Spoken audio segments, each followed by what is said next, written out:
Welcome to B2B with Randy and Craig, where we speak to local entrepreneurs and learn about their journey.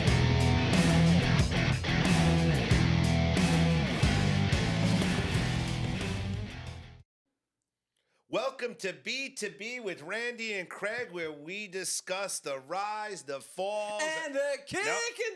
Bro, come on, man. Every week, it's a family show. It's a Sunday morning. I am Randy. I'm Craig from That's a Wrap Productions. And today we have a special guest, Kristen Novissimo from Schooley Mitchell. Right. We got a very important question for you. Why corporate cost reduction? Yeah, why not, right? I have the opportunity to work with business owners to help them put money in their pockets, which is really exciting. There's so many goals that companies have that they can't achieve without the cash flow. And obviously, there's always a focus on top line, revenue. But so few companies focus on profit by reducing costs. That's where we come in and allowing our clients to reach whatever goal it is they're looking to accomplish. And before we get into how you got into that, I have to ask, is there specific areas that you focus on within an organization? Yeah, so we have a specialization across 15 different cost categories. Okay. So we focus on shipping, waste removal, credit card transaction fees, office supplies. So all of the below the margin line expenses that typically people forget about, telecom. Right. Those are really all the areas that we can find 25 to 30% savings on typically that most people forget about. That's awesome. And you know how many times business owners will say, I'm bleeding and I don't know where it's coming from. Right. And they're probably many times looking in the wrong spot. Yeah. Right? You're pointing to the salespeople, sell more. How about you reduce the phones? How about you look at our fuel and you put some program? That's interesting. More efficient with what you're doing with your money. Right. So how did you fall into this? How does an entrepreneur fall into helping entrepreneurs? Yeah. What were you doing prior to? So prior to, I guess the long story, I was an accountant by trade. I went to college for accounting. I got my master's in tax. So always had sort of a enjoyment of numbers. Numbers, yeah, right? Well, we all enjoy money. Yes, we do. Right, but numbers. Numbers were not so crazy. No, but I realized I think early on that the accounting was leaving a little bit of a hole, right? It was great and it was very regimented, which I enjoyed to a certain extent, but I knew there was more to it. And meaning that numbers are black and white, right? That was your task. Yeah, do this, go on to the next one. Do this, go on to the next one. So it wasn't very creative. Right. There was no creative outlet. And having, I think, a little bit of an entrepreneurial spirit even back then, before I had the ability to just go out and do it. What's back then? How many years ago? 2000, 98 to 2000 was like when I first came out of school. When you were born, Craig. Yeah, right. Yeah, I'm an old man now. But decided, I think then I was like, sales is what I've got to do. I've got to get into sales where I knew that I could use some personality and be rewarded for the work that you put into it, right? Sales was very, from a black and white perspective, if you do this, you accomplish this. And if you do this, you accomplish this. So there's only one finger to point, and it's the thumb back at you, right? I wanted to be responsible for my outcomes. And sales gave me the ability to do that. So I landed in recruiting, doing financial recruiting where I could use my interpersonal skills and my accounting background to talk to other accountants and help them find jobs. That gives you that's very creative of you. Let me take what I'm good at, what I've had work history with, but I'm more entrepreneurial. Let me find and let me find the right candidate. I mean, you must have killed it. I did well. I did. It was a great career. I had 20 years of doing it. Wow. So it was really good. And yeah, I don't take credit for landing in recruiting. I went to Robert Half back in the days. I'm not sure I'm allowed to say that, but I went to Robert Half to help me find a job. And they just put the pieces together. They're like, hey, you know what? You like sales. You've done some accounting. Why not recruiting? And I'm like, recruiting? Get out of here. Like, I don't want to. I don't want to do this. I don't want to harass people, you know. And they twisted my arm and they twisted a little bit more. And I said, you know what? Let's give it a shot. And I had some experience dealing with recruiters. Right. And I took some of the positive and negative experiences that I had to use to be the best that I could be in recruiting. And again, 20 years across 3 companies for the most part. It was really great. So what was the entrepreneurial pull to say, now it's time to move away and take a different journey? Consequences that sometimes are out of your control, right? Sure. I was most of my career I was owned by private equity companies, and the last time around, I got laid off. Oh, it happens. Yep, they made a across the board. Everybody at my level got cut, and I found myself looking for a new job. And I went on a bunch of interviews, and as you climb the ladder, as your career progresses, those jobs become less and less and harder to find. Right. And I was reaching, That almost critical point. Yeah. With its, salary-wise. and age-wise. I mean, there is a thing out there. Once you hit 50 years old, companies, they're a little bit more cautious about hiring. I'm not there yet, but I'm approaching it. And I didn't want to be in another position where 3-4 years down the road, something happens not due to me again, and now what? Yeah. Right. What do I So, do? What do I do? Right. So, entrepreneurship and owning my own business became much more of a reality, almost a necessity. Uh-huh. Got it. And I was approached by a recruiter who worked with other franchises to explore some options. And when this one popped on my radar, based on my experience, I'm like, this is exactly perfect. Do you remember the first person you helped when you started your and what With was Schooley it? Mitchell. Yeah, When you reinvented yourself. Correct. I do. Actually, I remember the first person I placed in a job in recruiting as well. So yeah, That's awesome. Yeah. And what a great sense of accomplishment from both of them. Yeah. Right? Both of them. It's kind of the same but different. It's yes, but accomplishment in both is very rewarding. Sure. In recruiting, you don't realize it, but it's not always finding this guy who's making $500,000 a year and helping him make $600,000 a year.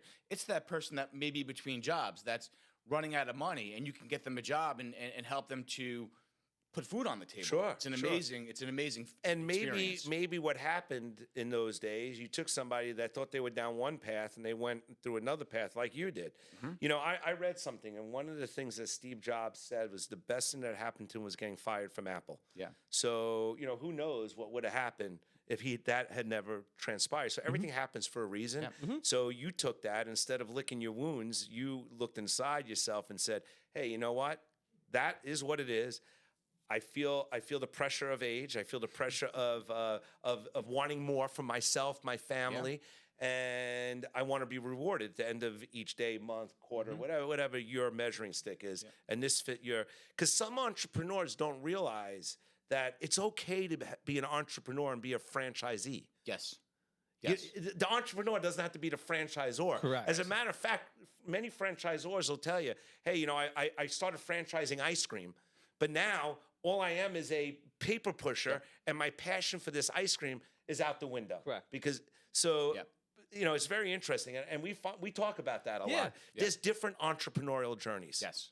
And you landed in a soft spot, and you're killing it. Yeah, it's great, and I think the fear of running your own business is softened a little bit by the franchise model, right? Because you've got now a model that's been created and has been successful, and now your job is to advance it, right? And they probably support you quite a bit, I would think. They do all the work. I mean, realistically, my job is to Make go the out intro. and make the introduction. They're the ones in the background doing all the negotiations. They're the experts in all the areas that they work in. So the support that I get from them is tremendous. I couldn't do it without them. Is there any books that you would highly recommend for other entrepreneurs to read to kind of get a step ahead? Yes, I read recently, it was called The Introvert's Guide to Networking or something like that. I forgot the exact title. Okay. But We'll find it. We'll put it under the reel. Yeah. It was great. Because many of us, like I have a switch, right? I come here and I could be an extrovert. But if I go to a party, I'm not the life of the party. I'm probably the more quiet guy, but we have a switch. Many of us have a switch where we can turn it on when we need to. And this gave me a real ability to sort of use my natural introversion to go into networking events and be capable of having proper conversations. Were you naturally a networker? I just want to understand, when you came out of recruiting, because I would assume in recruiting you really didn't have to network that much. None. Now you need to get your brand out there, which is something else I want to ask, how people find you and all that. Networking is a big part of what you do? If I'm sitting behind my desk and I'm not uploading documents to Schooley Mitchell, I'm wasting my time. You're out there, right. I need to be out there. I need to be talking to people because realistically, everybody who I know may know somebody who needs what I do. I just got to get the message And out I'm going to there. guarantee you, not every entrepreneur, every business owner knows that this is out there, that this even exists. Yeah. You know, when you're scratching your head, I'm going to go back to what I said. I run great ice cream stores. I'm not a numbers person. Right. So I am spending too much on milk. I am spending too much on fuel. That's why you need an expert, and sometimes well beyond your financial advisor. Absolutely, well beyond, because you know, even if you think about doctors, right? Doctors are great examples. They have a tremendous focus on what they do, right? They're doctors. They have to focus on the wellness Saving of your their life. patients, right? The bills that come in the door, they just pay them, right? At least the ones that aren't working for the large institutions, Right. Well, they don't have the knowledge, the expertise, the education, right? They spent 10 years in school to figure out how to, you know, fix your kidney. Right. The money side of things is forgotten. So they get bills for waste removal from 3 or 4 different companies. They just pay it. Yeah. They think it's part of the deal. And it's not. And so many of these companies, it's not just doctors or lawyers or manufacturing companies. Every or company. not-for-profits. They all overspend for the most part. And my job is to make sure they don't. Is And- there a and- revenue band that makes most sense for you? Well, I'm talking about not on the buy side. Well, I guess it would be the buy side over the purchase side, right? It's a good question because, yes, you know, if you're doing $100,000 a year in revenue, you're not spending enough for me to really make an impact. Got it. But even a company that might be doing as little as $1 million a year in top line revenue could be a good client because they may be spending a lot of money in one specific category. So Right. it's really how they spend their money more so than how much they're spending across the board. So how does someone get a hold of you? Anyway, text, email. No. Specifically? Yeah. Give us the We have website. give us- SchooleyMitchell.com. Spell it. /Schooley, SCHOOLEY, Mitchell, MITCHELL.com/CNovissimo, NOVISSIMO. And, And then if you're phone number. Wait, hold on before you go into Phone your number, spiel. 516-241-9648. That's my cell. Call, text. I'm Love always it. available. Craig is going to do And the spiel. if you're just tuning in to WBAB doing 102.3 or Spotify, iHeartRadio, Apple, or anywhere you get your podcasts, we are sitting here with Christian Novissimo of Schooley Mitchell, who is known for helping businesses stop the bleeding of money. So my next question would simply be, would you find that there's one specific profession that you come across the most when helping with them? There's 2, not-for-profits and manufacturing. Not for profits. Wow. Yeah, They're not-for-profits are bleeding great. money. But they're That's They're not crazy. taking it's the money. It's crazy. Well, they still spend it. they still spend it. They still Yeah. spend it, and that's and many times companies, you know, I don't want to say they take advantage, but again, not-for-profits aren't experts in figuring out how to spend their money, They're the experts in figuring out how to help how people. to help people and how to get it right, Right. whether Right. it be donations. Yeah. And there's so many fees that they have to pay across the ways that they bring in their money and spend it. And that to me is the most rewarding. That- Right? Yeah. 'Cause when you can help a not-for-profit put money in their pocket. I chase schools all the time. You look on the news and there's laying teachers off, cutting programs, and I don't want these guys to cut programs. Yeah. If I could put an extra $40,000-$50,000 a year into a school district, Maybe you could add a program. add a program Imagine or just that. keep must, it. That you know? must feel That's- absolutely amazing. That's the fun stuff. Do you do any? You mentioned network. Do you do any speaking engagements? Is there anything that you put together where I don't know? There's a study group of 20 people that they can sign up, come in, and get an overview. I mean, we're not doing a deep dive on this show, but somebody needs to sit with you. I've sat with you and heard really detail what you do, and we're only touching the very surface in this conversation. Yep. Is that something that you offer an education to see if it's a good fit? Absolutely. So I do speaking engagements with partners typically where my service complements theirs. And then anybody who wants to talk to me just to pick my brain Can call you. We'll reach out. Can call me. Yeah. I mean, I don't. My time is free.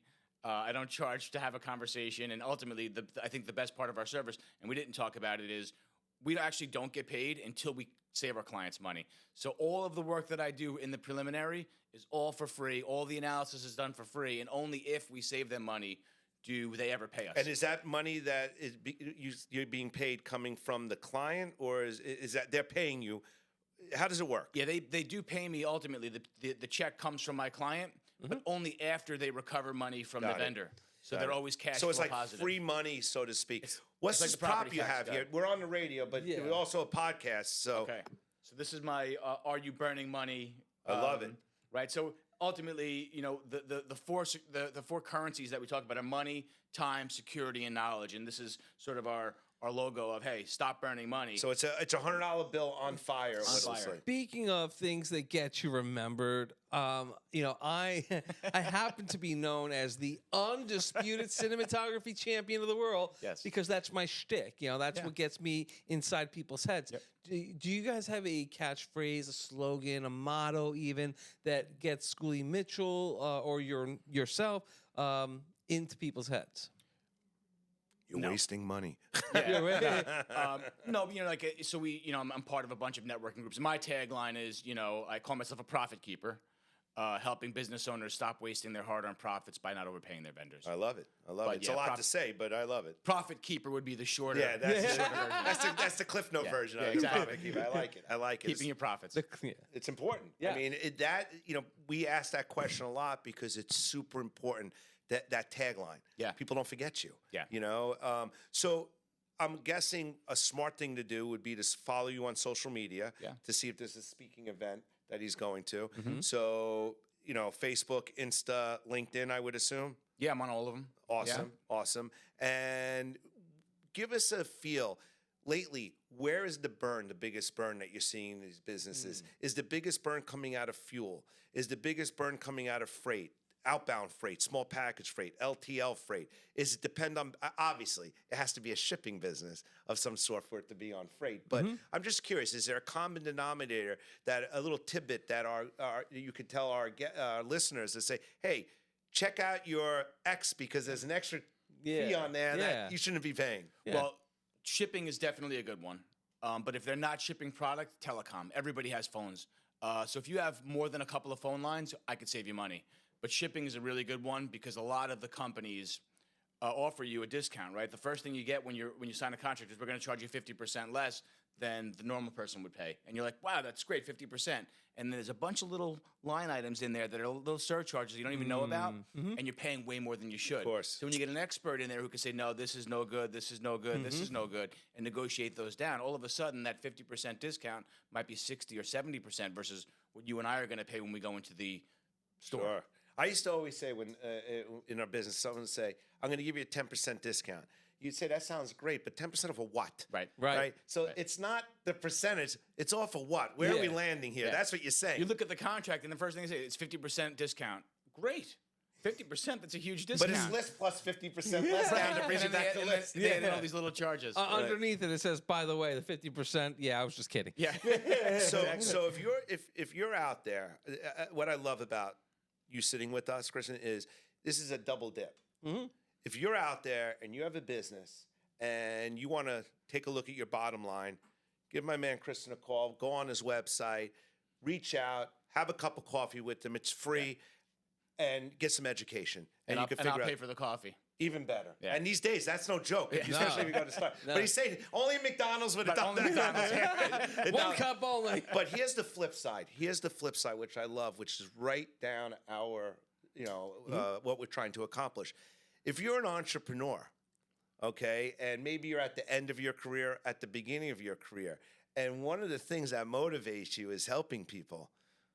I mean, who better to help than other entrepreneurs? Right. You get the opportunity not only to sit with business owners and learn, because I say every single time I sit in this chair, no matter who's in that couch, I learn. It is incredible what we've learned from people. So here you are as an entrepreneur, sitting with entrepreneurs that are telling you little tidbits of great things, how they achieved what they've achieved. You get to help them achieve more success.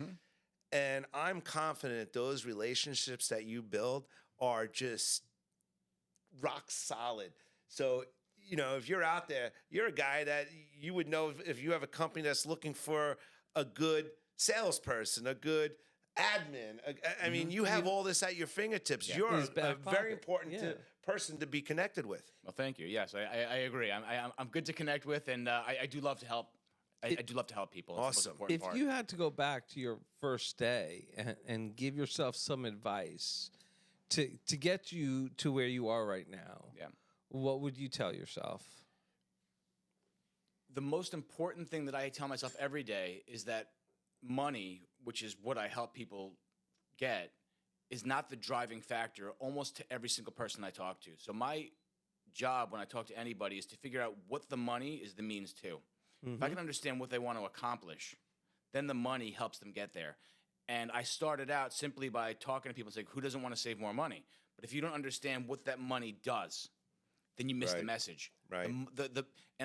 It's always important in not-for-profits, what's the mission?